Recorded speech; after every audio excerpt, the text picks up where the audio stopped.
ప్రాక్టికల్‌గా కనబడుతున్నది ఏంటంటే, అహంకారపూరిత మాటలు తప్ప, వాస్తవం ఆయనకి అర్థమయ్యేటప్పటికి తత్వం బోధపడింది.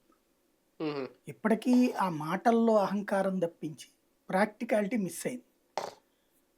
నేను కండవా యేసుకోను, ఎవడో ఒకడు ఎవడు నరసాపురం తీసుకుంటే వాడిదే అన్న స్టేజ్‌కి పోయిందిగా ఇప్పుడు. హ్మ్.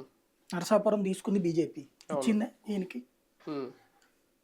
మనం కొన్ని స సమాజంలో జరిగే పరిణామాలు, అవతలున్నటువంటి అంశాల మీద మనకు కాస్త అవగాహన ఎక్కువుంటది. ఎందుకంటే సుదీర్ఘకాలం పాటు ఫీల్డ్‌లో ఉన్నాం గాబట్టి. హ్మ్.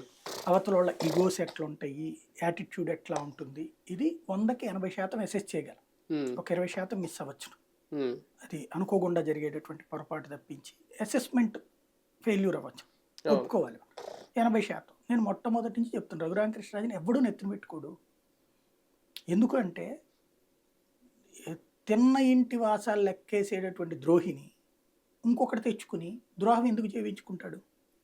ఇంకొకటి రఘురామకృష్ణరాజు యాటిట్యూడ్ మనం గమనిస్తే తను ఒక అటెన్షన్ సీకర్. Recognition problem.